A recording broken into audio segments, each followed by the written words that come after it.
Chai! Now wow, people wey suppose talk truth to power don't off mic. And if we talk, now 500,000 they go summer us, call them hate speech. But fear not, Maiyegun don't come. Him go torchlight every corner, nooks and cranny of all these bad people where they spoil our country.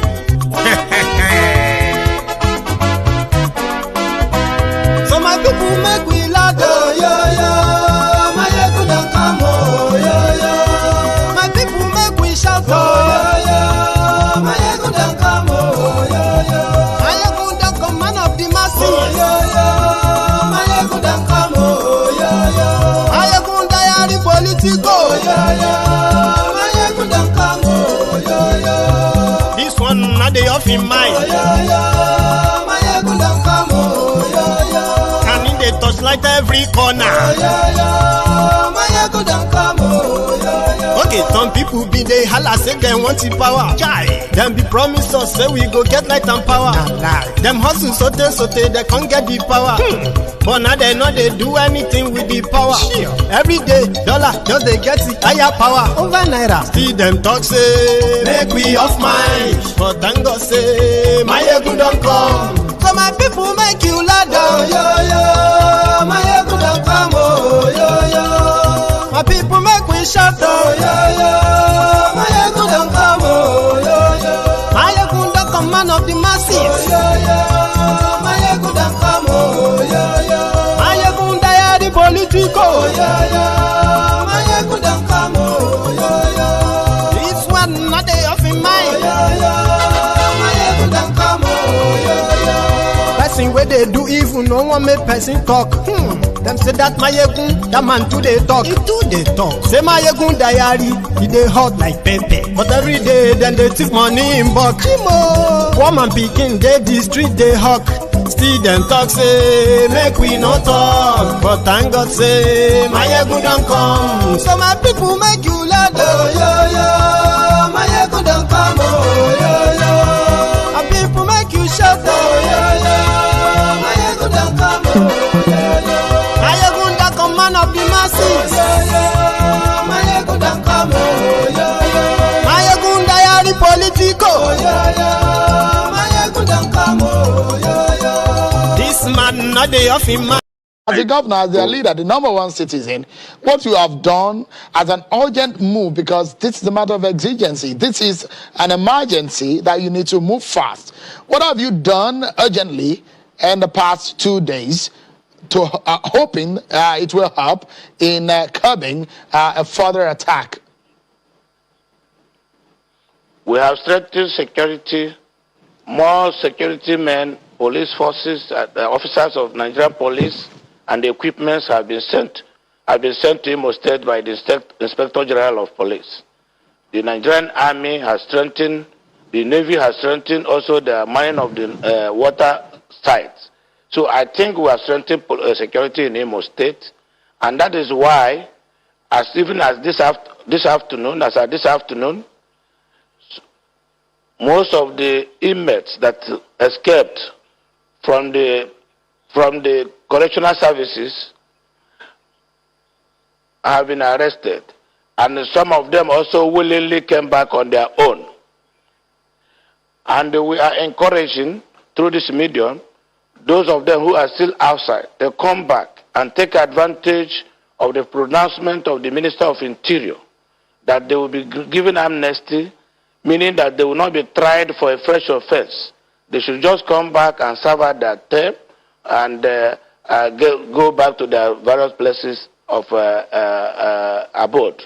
So I think that what we will do is that as we make the investigation is ongoing, I will also liaise with, working with my security agencies, we'll come up with the plans, immediate program, mid-term program, and long-term plan to be able to ensure that security in this part of the region, Nigeria, is strong, and that this kind of thing will not happen again. Yes, we have just about 30 seconds or so for this. I want to know, have you spoken with the new IG on what his plans are for Imo State specifically? And I also want to know, as a former lawmaker, some governors have clamored for a multi-layer of policing in the country. So what would you suggest are the best ways for Nigeria to win this war against insecurity? Well, I just told you that the IG, the Nigerian police, have sent more men, more equipments to Imo State to help provide immediate remedy to the situation. That is one. Two, whether police is multi-layer or single-layer, no police force can work alone and provide sufficient security for more than 200 million Nigerians. The business of security in Nigeria must be done jointly by community leaders, Nigerian police, and government. So that is my belief. And I think if we are sincere and honest, there are things we don't play politics with. Prominent among those things is security. Security is for everybody. Because when the problem comes, the problem will not know whether you are in political party A or political party B. It is for everybody. So we have a responsibility as citizens to help and support government to provide the required level of security needed for our nation to be stronger. That's just a part that I wanted to open up with. There's another part where the governor changes story. It is no longer the IPOB that bombed their prison. We'll come back to that. Good morning to you, good afternoon to you, and good evening to you from wherever you are watching from. This is Maiyegun live. Today, this morning or this afternoon, right? I want to talk about the issue of this rhetorical question that people love to ask. Like, why can't Nigerians come together? Why can't they just unite and build their country? It's a very, very kind of rhetorical question, so to say. But give me a sec. A rhetorical question in the sense that, number one, Nigeria is not a country. Okay, let's be very, very clear. It's important. Nigeria is not a country in the sense that the people who lead Nigeria, or who you can say ruling Nigeria, which I prefer to call those who are ruining Nigeria.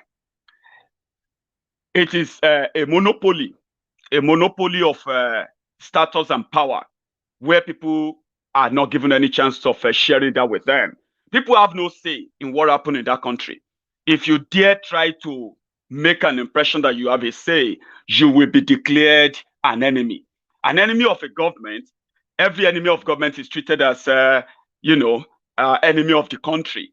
And therefore, you will be treated as a complete criminal in your own country. And that's the treatment. So when you say, why can't Nigerians come together? There's a lot. The injustice in Nigeria, well, let me break it down. The injustice, the inequality, the nepotism, the favoritism, and at the same time, the criminally minded, who are always having the access to, who always gain the access to power, right? These are the criminals whose power are built on this unfair treatment of their citizens. And they are not just from anywhere, not just from the north, not just from the south, they are everywhere. Now, let's look at it this way.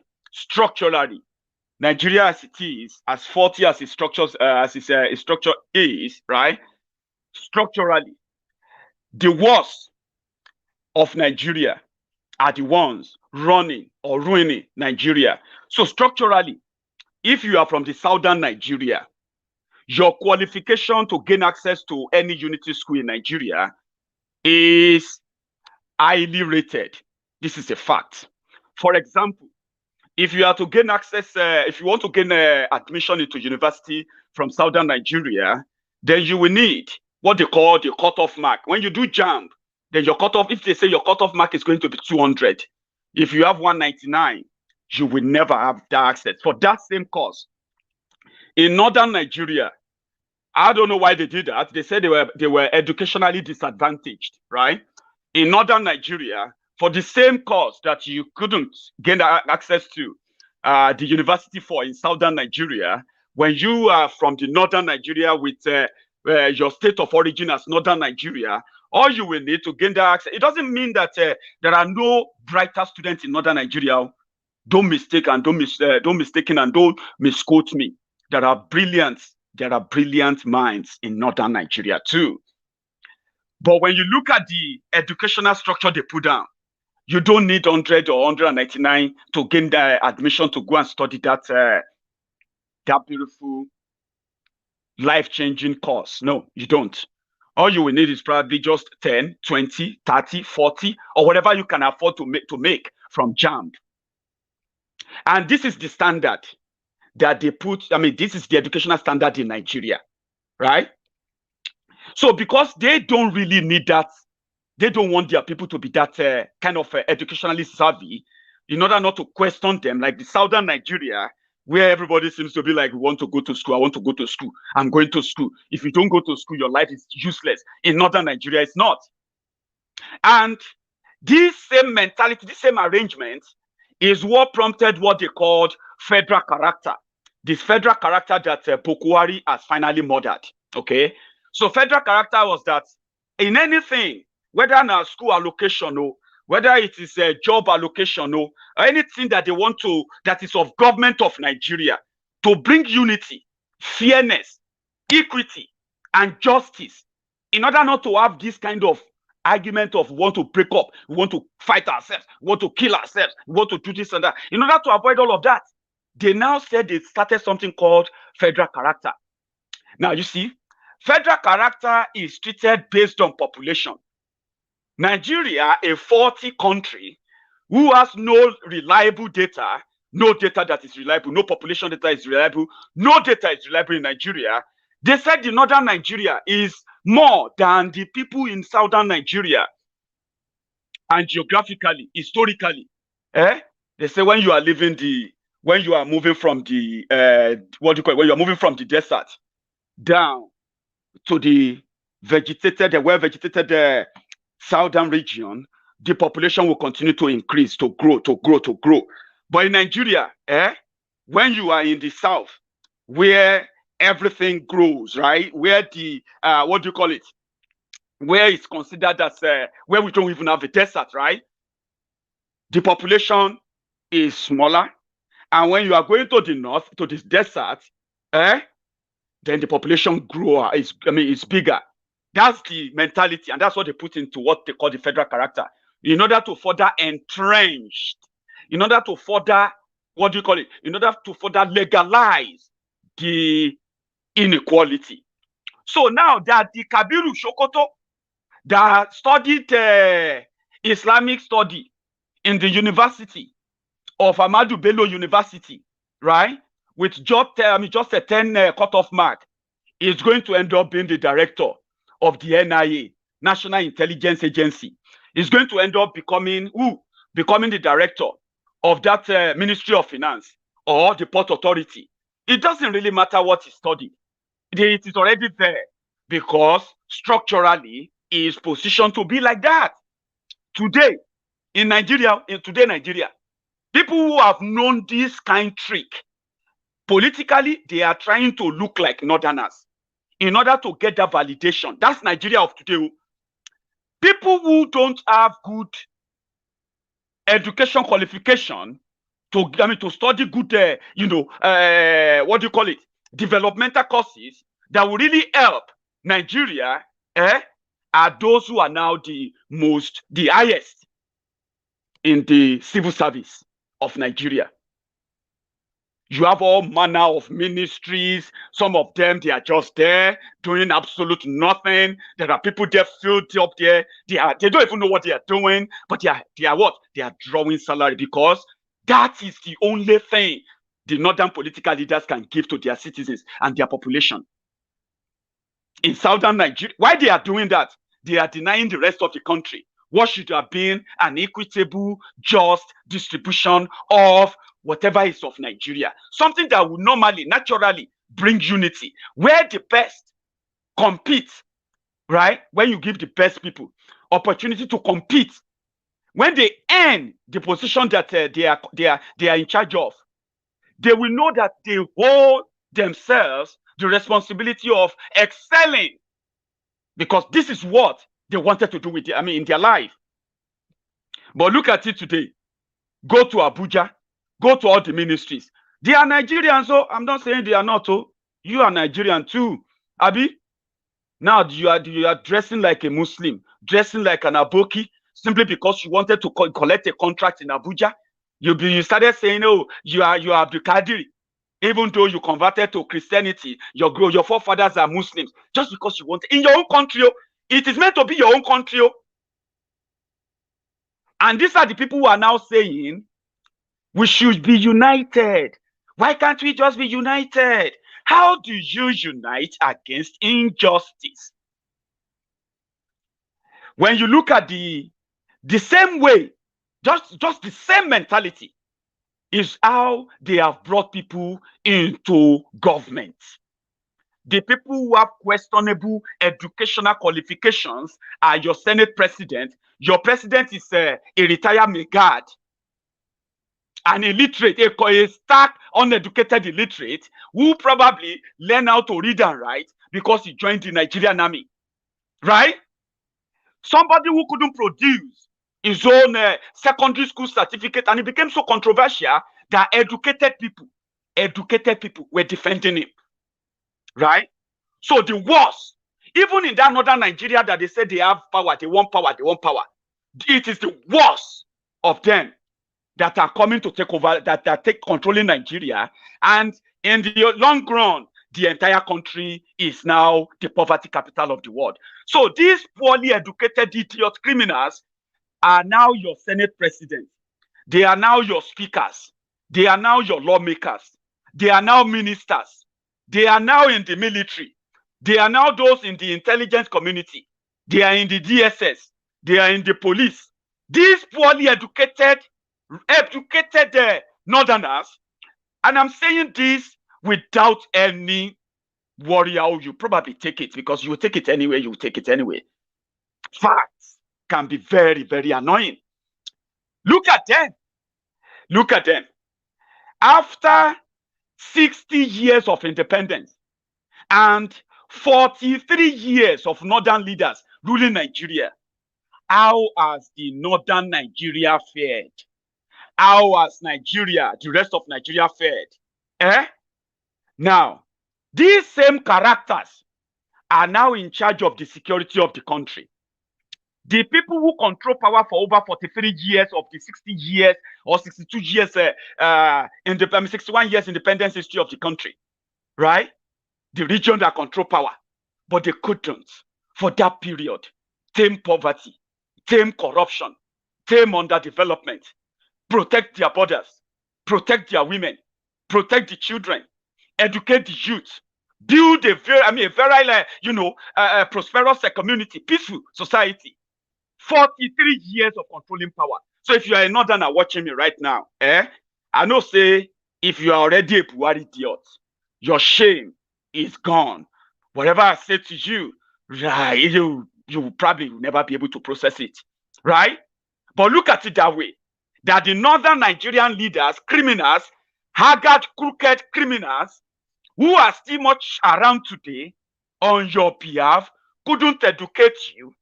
They couldn't protect you. They can't provide for you. Now here you are. The entire country is about to break up because the feeding bottle, Nigeria feeding bottle that they gave to you, to your elite who are the military chiefs, in a country, the way they destroyed the northern Nigeria, destroy their youth, destroy their women, destroy everything that they can touch and destroy. They have infected the rest of us. Now they have their collaborators in the south who are doing same thing, even though they don't have the power to do it directly to their people. But they are working with them, right? So this injustice, this inequalities, this whole thing is the bane of Nigeria problem. And somebody captured it better. This man that you're about to watch now is a former governor of Ogun State military governor. He is a retired major himself. He has something to tell you. Maybe you probably see it in another light if you watch this. We call them the National Security Council. At the head, Mr. President, elected, a northerner.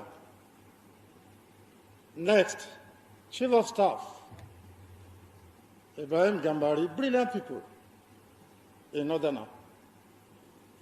Next, National Security Advisor, Monguno, a northerner. Next, Minister of Defense, Magashi, a northerner.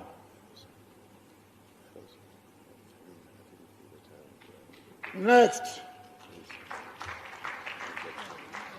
the Chief of Defense Staff, Erabo, a southerner. Chief of Army Staff, Atahiru, a northerner. Chief of Navy Staff, Gambo, a northerner. Chief of Air Staff, Amao, a southerner.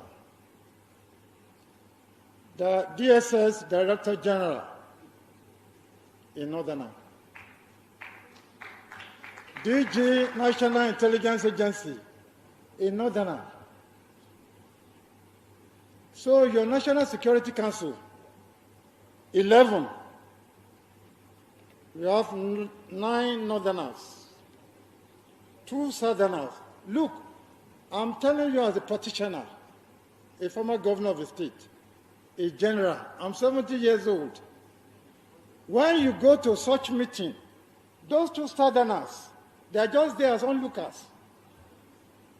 They are there as onlookers. What do they want to say when the northern bloc has 9? And you say southern bloc has 2. What does it go now? A former governor of the state, a general, I'm 70 years old. When you go to such meeting, those 2 southerners, they are just there as onlookers. They are there as onlookers. What do they want to say when the northern bloc has 9? And you say southern bloc has 2. What does it got to say? Is there as an onlooker? It must be correct. That's what I said, that, look, the soldier must believe in the war. Who is going to believe in the outcome of such security meetings? And you say it is national. Yeah. You say it is national. No. That is, when it goes down, that's why you have the Fulani and the herdsmen clashes, killings, kidnapping. Because the people downstairs, they are looking at the upstairs that, look, I'm favored. So please, let the federal government correct inequalities. If you put inequalities to a stop, if you put, the Attorney General just said rule of law and equal rights, defend the law. Look, everything takes its position. You have peace. You have the economy will be developing. Everybody will be generating his own employment. So that is my advice. So squarely, we must tell Mr. President, he's an elected leader. The box stops at his table. I hope that makes sense better to you. Do you have the picture now? Okay, let's take it further. Because it's not changing, right? I'll share this with you. One moment. When the terrorists who killed people in Ebonyi, when they attacked Ebonyi community. Yeah. And Oshimbade went there to go and see the governor of Imo. And he made a statement about, when they were in Imo, rather, they made a statement about the IPOB, that they were convinced that it was IPOB that carried out, that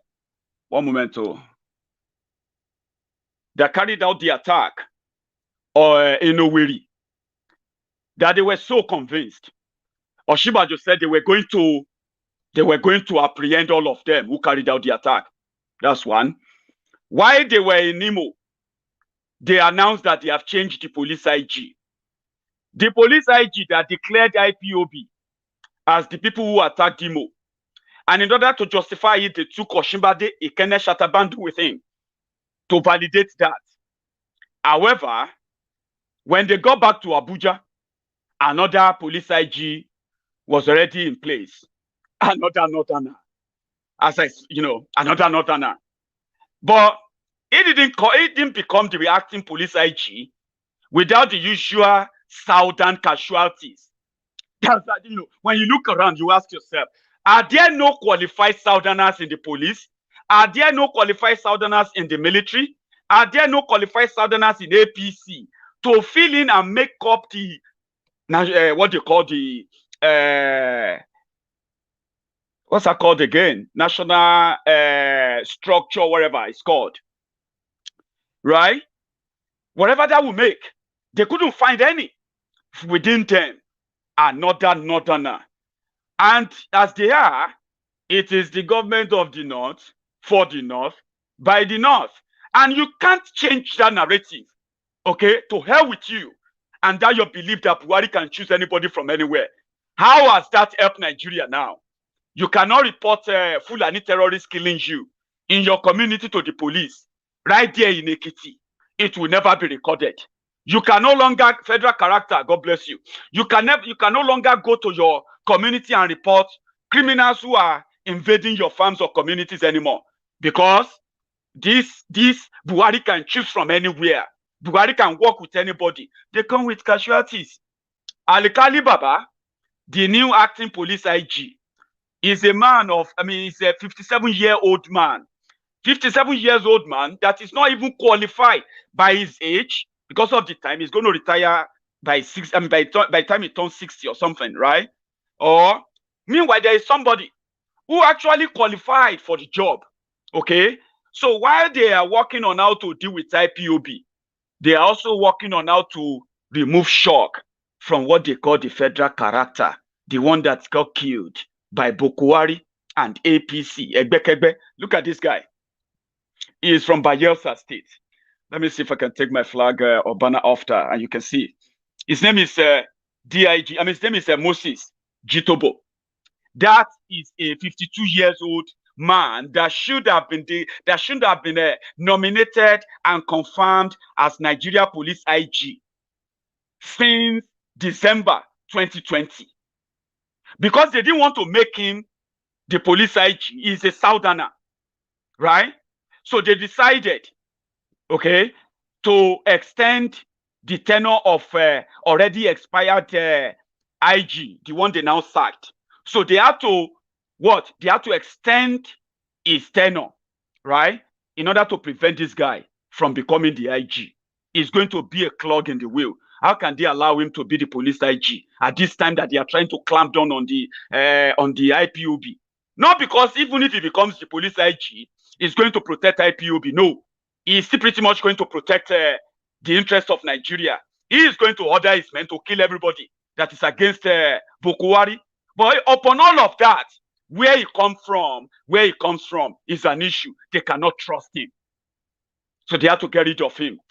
This guy has another 9 years to retire from the police. He has another 9 years. He is from Bayelsa State. Nobody could push his case simply because who won't go offend the North? Who won't try him? Who won't talk him? You want me to see you as enemy? You want destroy your political career? Because it is all about next election. As you are seeing all these northern criminals these northern oligarch criminals doing all these unthinkables, unbelievable things, they have their southern collaborators whose silence is enabling them. Do you get that now?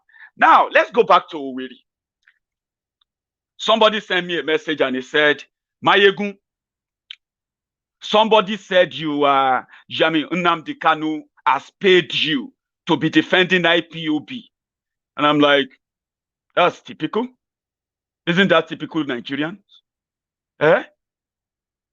Because they believe that everyone is always as miserable, as useless, as whatever, as viable as they can be. Talking about injustice, gaslighting people and getting them killed is something that they find so amusing, as long as it is not happening to them, or it is happening to people they despise, people they thought like, well, it should be killed. That's to them. Is it not on this, in that same Nigeria, that the impoverished, psychologically destroyed Nigerians were wishing that Buhari should kill Showore?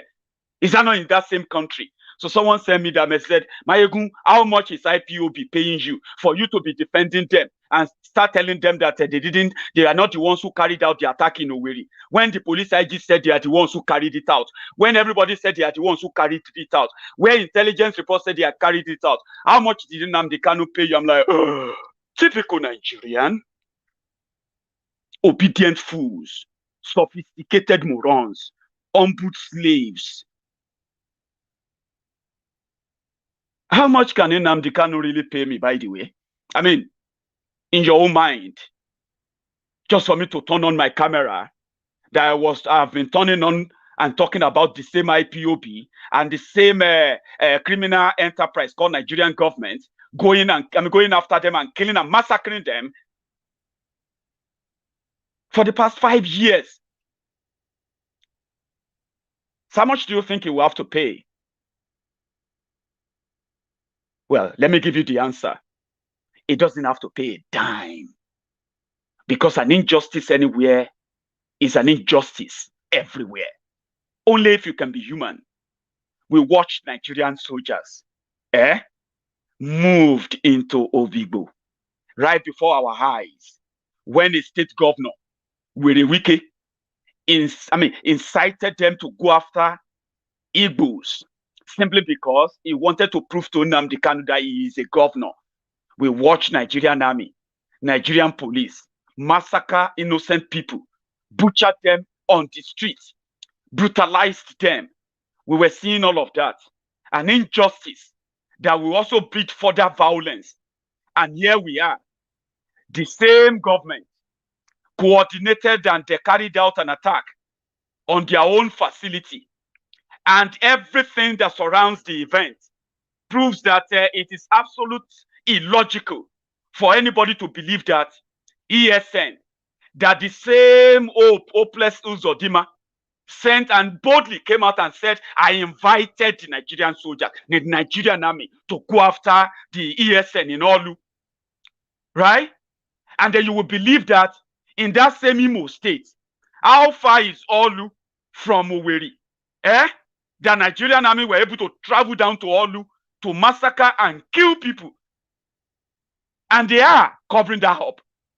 And the same government who have that power to move military are now telling us that they didn't have any power to stop the ESN from 5 hours operation, prison break operation, from a distance that is just 60 seconds distance from the government house. 5 minutes distance from the police headquarters. 20 minutes distance from the military base. And these guys operated for 5 solid hours. And we said that doesn't make any sense. And you said, how much did Nnamdi Kanu pay you? Look at it today. Look at it today. How much did Nnamdi Kanu pay Opus or Dinjo?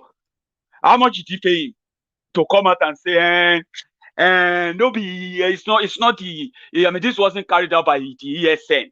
We found out that some disgruntled politicians,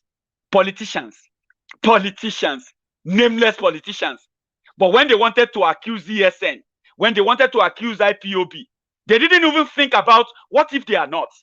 But today, now, they are now going to start investigation, Abi. The new police IG said, all of you should ignore whatever the former IG told you. It was just a plot to kill Igbos. Now, how much do you think Nnamdi Kanu paid Alikali, the current police IG? So whoever among you are so poor and poorly minded that I know Nigeria has destroyed so many brains, so many minds, so many, so many lives, right? But nevertheless, we are only trying to save you. For those of you who are already ruined beyond repair, we're just saving you. And when you look around, right, I actually happen to be one of the most blessed and most, most favored political analysts on social media today. You don't need to even agree with me. You don't even need to like me. But are you going to deny my influence? No, you can't. Right? You can't. And I've gotten to that stage whereby, not even your government in Nigeria will have what it costs to make Maiyegun talk good about them. Do you understand? Because the injustice that is going around is enough for every reasonable, every sensible person to know that it is just a matter of time before it comes to your own turn. It is turn by turn, Nigeria Limited, who needed to be paid to say it out. Hope Uzodinjo. Do you subscribe, Governor, to the police preliminary investigation where they said IPOB and the MSN are responsible for the attacks? Their tactics is that they try to identify grievances of people in a particular area. If it is in Imo State and probably there are some IPOB people who are not happy, they hire hoodlums from outside the Imo State. They bring them in pretending to be IPOB, and they commit this crime and they they go away. So it is not about IPOB. Yes, we agree. We have aggrieved IPOB members, but I can tell you, those who are doing this destruction, most of them were brought from outside Imo State. So, if you say that they are really not IPOB members, another insinuation that a few commentators have put into this is perhaps the military operations that we saw in the past few days, which of course you also commented about. Is there any link between that military operations and what we saw in the last few days? As I speak to you, honest political leaders and religious leaders have approached me to encourage military to come around, because these people have created fear into the citizens by their dastardly act. So it is not about the military. If anything, our people want the military around so that they can have sense of security and go about their businesses without fear of any molestation. But in what we have seen, you said that you are going to send a report to the federal government on what is happening. So how do you then handle the situation going forward? Your people need assurances that they could be safe in their own land, in their own state, and in their own community. Any guarantees for them, the ones that you have done immediately and the plans that you have for the immediate future? Yeah, yesterday the former Inspector General of Police. Yes, that is Hope Uzodinjo. Let me tell you something that some of you have no idea about, and you should pay attention. They are looking for people to gaslight, blame, before they start their new genocidal campaign in the eastern part of Nigeria. If you are an Igbo man, an Igbo woman, living in the East, living outside the East, or living outside Nigeria, who doesn't really agree with Nnamdi Kanu, you don't have to agree with him on everything. It will probably be impossible for you to, for everyone to agree with you. But when it comes to this issue of the intent of causing havoc and death whatever name they give to it, Fulani agenda, what do you call it, land grab, whatever you want to call it. When Nnamdi Kanu tells you to stay protected and defend your land, no matter what name they give to it, right? Listen to him. It is in your own interest. Whether you are living in the East, whether you are living outside the East, whether you are living outside Nigeria, whether you believe in Biafra, whether you believe in Nigeria. But when it comes to this warning of the danger lurking around, do not think because you don't like him, right? Or because you don't like his style. Listen to me very well. You are just a minute away from the danger Nnamdi Kanu is talking about. And it won't matter whether you like him or you don't like him, whether you love him or you don't love him, whether you want him arrested or whatever it is, right? It won't matter at that point. Ask those who have become victims. And this is where you should never listen to those criminals, politicians. They are looking for who to gaslight. They wanted to do it in Yoruba land. It is not working yet. They are working a lot on it, but it is not working yet. They want to gaslight the Yorubas, who are now asking that the status quo in Nigeria should change. And they are not interested in 2023 anymore. The campaign is spreading. The acceptance is widening. The opening up of people's eyes is becoming huge. And everybody is talking about it. So their counterparts, as much as the northern criminals, continue to believe that they are in control and command of their own people and their thoughts, right? Their southern counterparts are facing the most turbulent, herculean task of their own political lives. They are in the midst of keeping their political fortunes and win more, or to lose everything by trying to save Nigeria. A lot is going on, my brothers and sisters, right? And I'm so happy that whether you don't like me too, whether you like or you don't like me, right? I won't stop speaking my mind. And in the last 48 hours, myself and so many other people who saw through the lie, we kept saying, ESN have no capacity. They have no mandate to carry out such attack that happened in Owerri. And if the politicians in southern Nigeria, if they cannot see through the fact that there will be collateral damages, they will become collateral damages when Nigeria finally crumbles, it is better for them to embrace and save their people now. Join your people and join the demand of your people.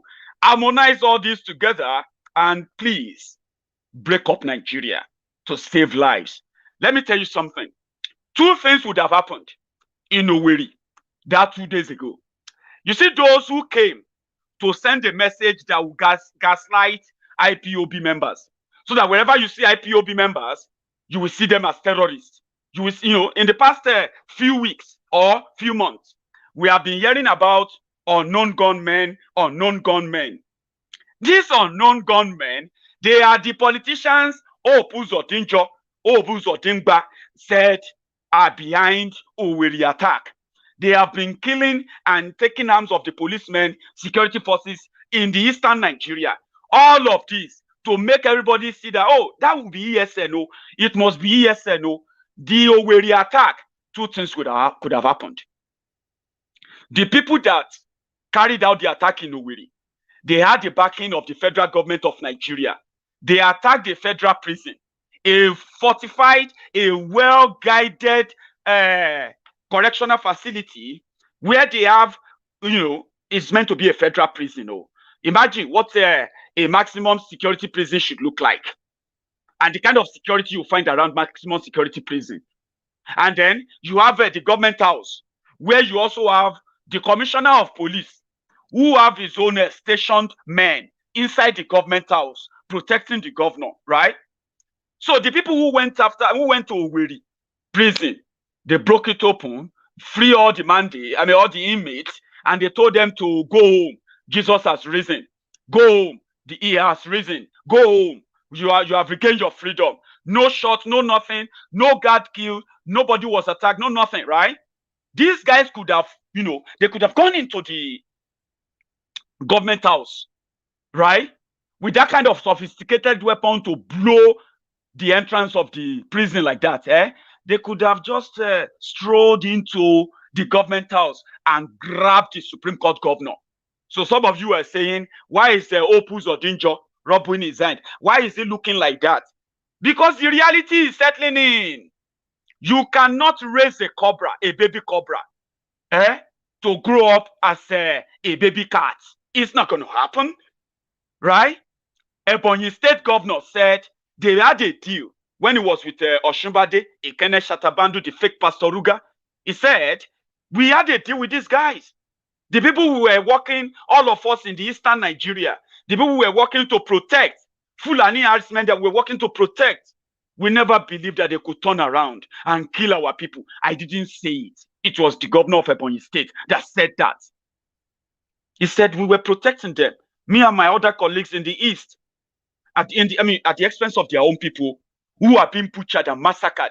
The governors of the east agreed that they have to protect all Fulani herdsmen by all cost. And they watched their people being killed. Right?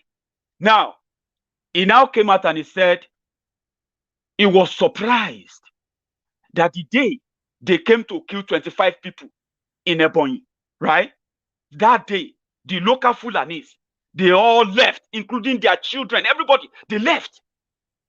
And then these armed foreign Fulani, they just walked in and they killed 25 people. The state governor said it. He said that is so disappointing. That was not the deal. We promised to protect them. Now they turn around to kill our people. I didn't say that. I wasn't there. The governor was there. He said it.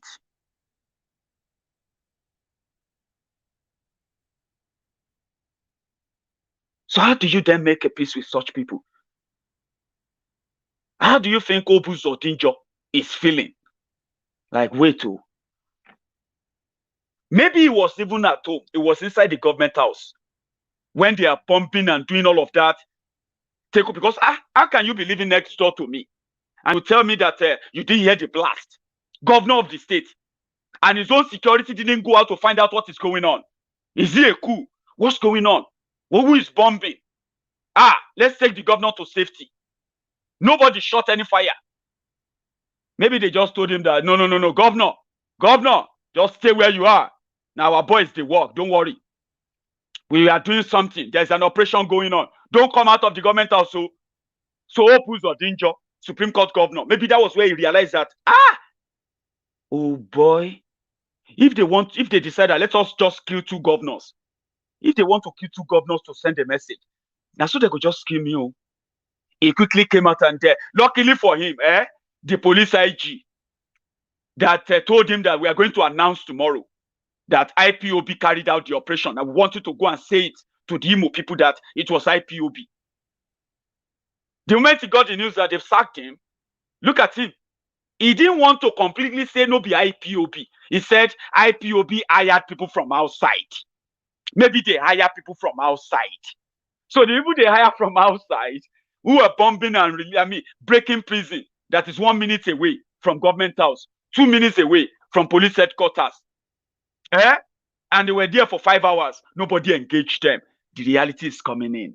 Everybody will get a taste of the injustice that is going on in that country. It's just a matter of time. Somebody has something to say.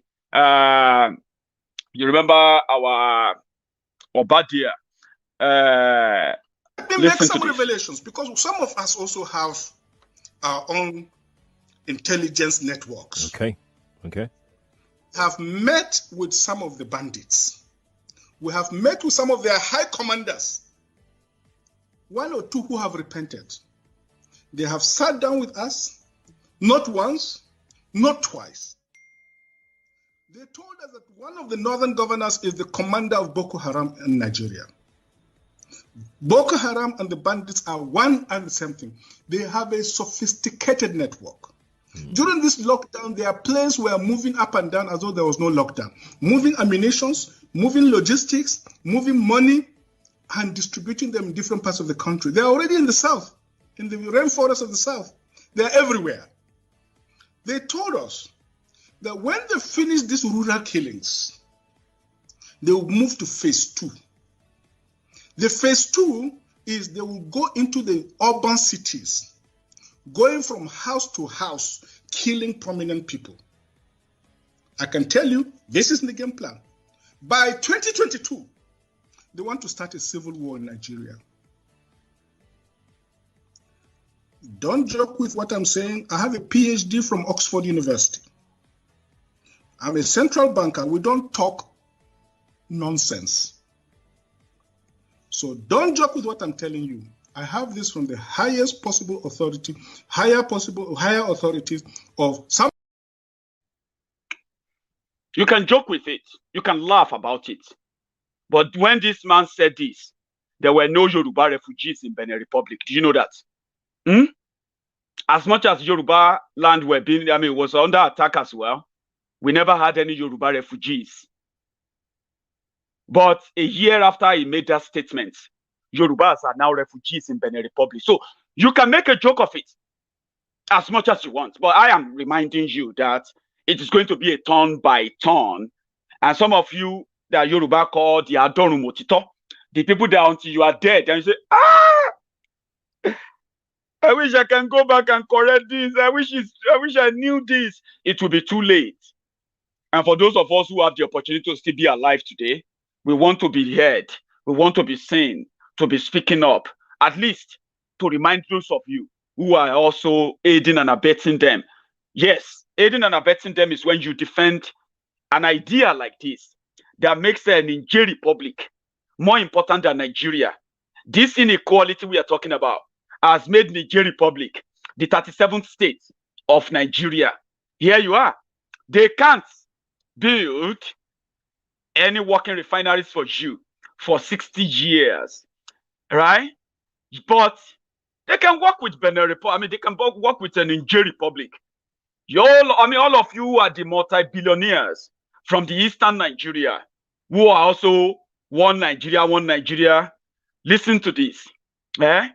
You have the opportunity, if you have the opportunity of building a country that works for you, you will build the one that helps your business. In Nigeria, the people in charge of Nigeria, it doesn't matter where they come from. They have no interest of the country. They care more about what they can get. But there's a man who cares about his own country. His name is Boko Haram, Boko Haram. Boko Haram from Niger Republic. Even if he forgets everything, he won't forget Niger. And therefore, it will make them more important than Nigeria. Even if it's just for optics. Nothing really changes, right?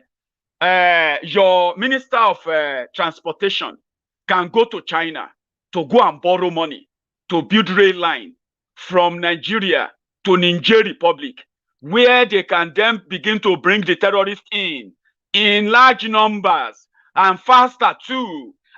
What do you want me to say? The only thing Niger Republic has contributed to Nigeria, as well as some of these neighboring African countries, what they have contributed to Nigeria is terrorism, because Nigeria is an open border country, a porous border where terrorists walks in and walks out. They walk in to kill Nigerians. They walk out freely on vacation, and they come back again to kill Nigerians. And whenever they are caught, there is a jihadist, a presidiot at the top of the ladder. You will get a pardon. Come on, you will get a pardon.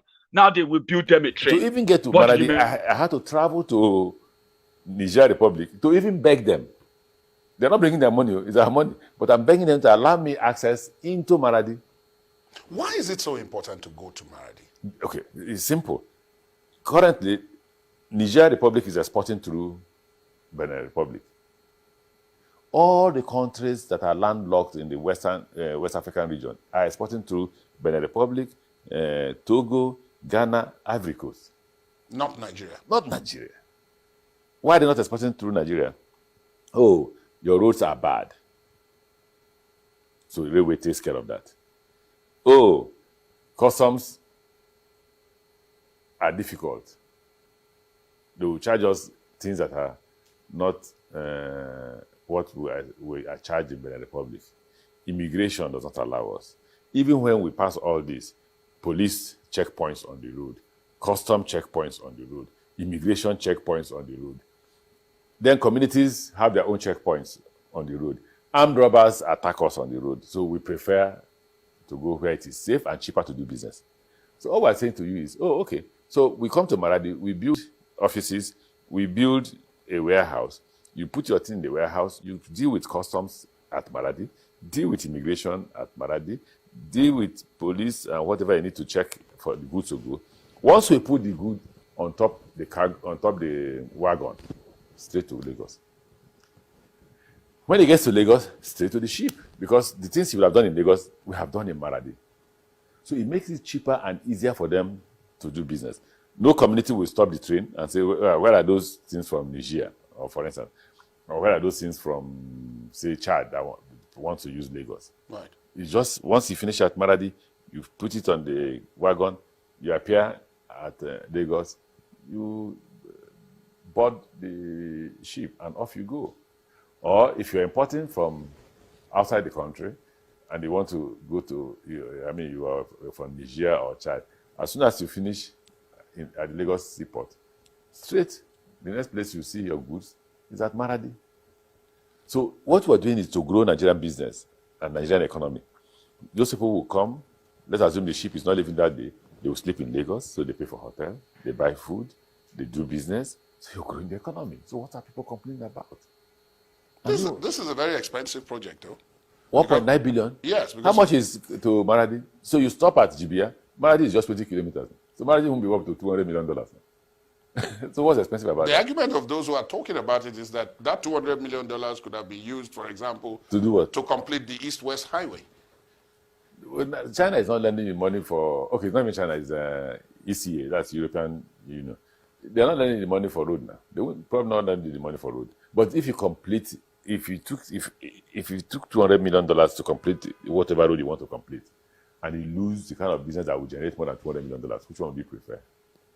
But on balance, don't you, as Honorable Minister, think that possibly the East-West Road also generates that kind of revenue because it's within the country? What revenue does it generate? You're talking, I mean, if I understand the concept properly, the East-West Road kicks off in Lagos and goes all the way to... Let's kick off from Lagos. It kicks off from Owerri. Fine. Owerri to Calabar. Which is where we have all the refineries. Don't forget that the one from Uyo, not Uyo, this place in Akwa Ibom to Calabar has not been constructed. In fact, they brought it into the cabinet. The minister was saying about 400 billion naira or so to construct it, was all bridges. But that's even not the issue. The issue is that as much as East-West Road is economically relevant to the country and to the South-South, it's also important to point out that after some years, maybe 10 years, it will break down. Why do you say that? Don't you see why? Have you driven on it? It goes bad. The tonnage on the road is higher most times than the road. That the only saving grace for East-West Road will be if we construct the Lagos-Calabar railway, which will be able to convey the volume of wet cargo that you have to carry on that list. I want to remind you of two things in that video. Did you see the kind of joy is describing what they wanted to do for the people of Niger and Chad? Is so much concerned that they want to go and borrow 1.9 billion from European Union to construct train from Katsina to Maradi in Niger Republic, right? And he said he begged them. It's our money. Listen to that again, that beginning. To even get to Maradi, I had to travel to Niger Republic to even beg them. They're not bringing their money, it's our money. But I'm begging them to allow me access into Maradi. Why is it so important? Do you get that? Do you see the joy? Because Maradi is where Boko Haram come from. Do you understand that now? But when they now spoke about, why don't you use that money to help the economy of your country? The business between Lagos and Eastern Nigeria is more than $10 billion. Let me just put it averagely. Every month. not even a year, every month. The kind of transactions that goes on in that route. How about you make life easier for your own people in large number that will make life much better for them than that of Nigeria Republic government that saw their own citizens who are doing international businesses and they have to pass through Nigeria, right? And they have to pass through your custom. Who controls the custom? Who are those collecting money from them other than the security agent of Nigeria? Now, to save the Nigeria Republic from stress, we don't want you to stress. How can you be stressing yourselves? Don't worry, we'll go and borrow money and build you a train. But Shukwu Emeka and Sons, that is spending over $1 billion in businesses from China to Lagos, from Lagos to Aba, from Aba to Onitsha, from Onitsha to Nnewi, it doesn't deserve to be given attention. Because, according to Amechi, which road? Do you see that?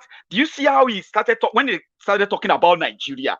He started giving reasons why it won't make any sense to do it in Nigeria. Like, how does that make you feel?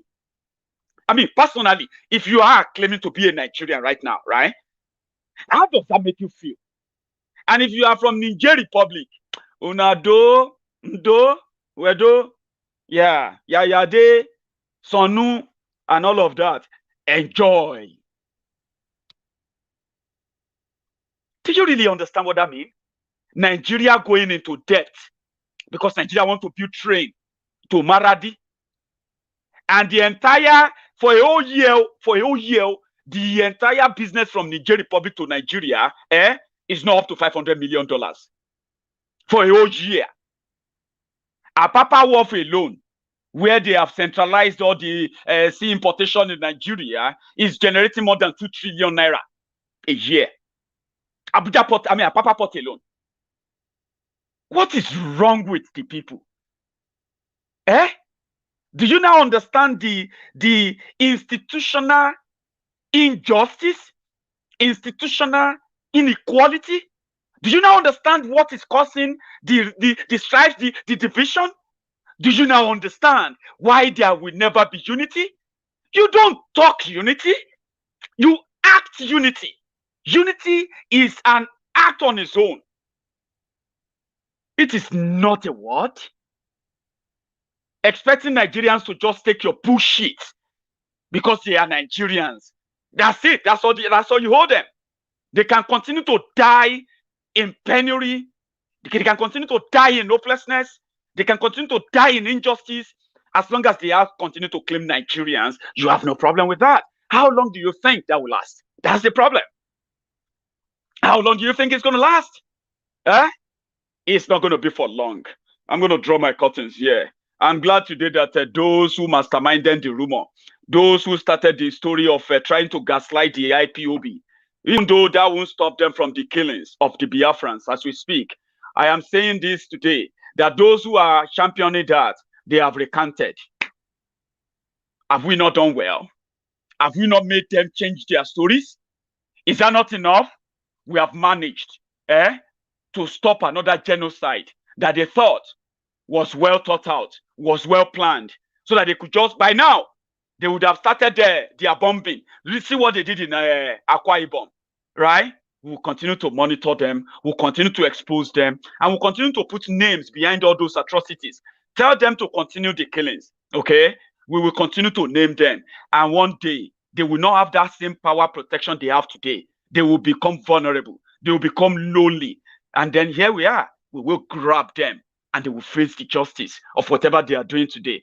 As for the collateral mumus, the Buharidins, the Buhari Didiris, the Buhari Dinotus, and the Buhari Dijatus, the Buhari Shukus, the Ungoziaris, the Unnekaharis, the Unnamdiaris, the obedient fools, the sophisticated morons, and the humbled slaves of this world, the premium Buharidins and Buhari Didiris abroad, the humbled, the Mumu lecturers, the Bele lecturers, and the Mumu Madus of this world.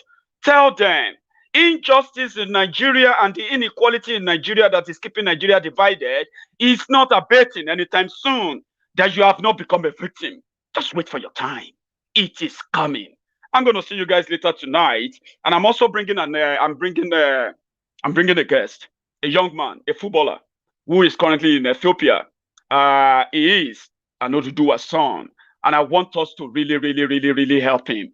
I've reached out to my friends on YouTube, though they know about it. But tonight, I'm going to bring him on. He's going to come and tell you his story. And I want you to please reach out. I have so many people online who will likely be part of that. If you want to be one of them, join us later tonight. And before you go, you might sing this Oduduwa anthem. Learn a bit about it, and I will meet you again tonight. Bye.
Ọ̀jẹ̀lú ẹ̀sùn ràkì.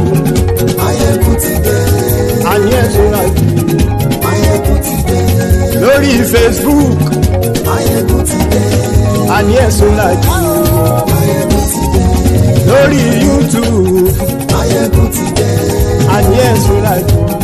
Maiyegun ti dé. Bọ́ bàbá gbé wúrẹ́. Maiyegun máa wí. Àní ẹ̀sùn ràkì. Maiyegun ti dé. Ijó ìgbádìí yẹ. Àní ẹ̀sùn ràkì. Maiyegun ti dé. Presido bá rúfin o. Maiyegun máa wí. Àní ẹ̀sùn ràkì. Maiyegun ti dé.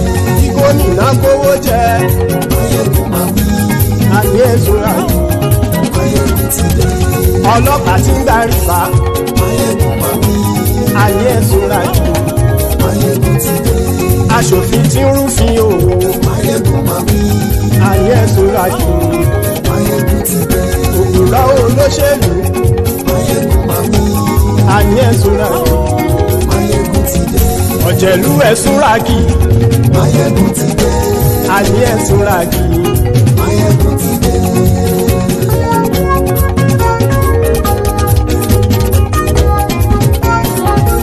Maiyegun ti dé. Gbogbo ọ̀jẹ̀lú ẹ̀sùn ràkì.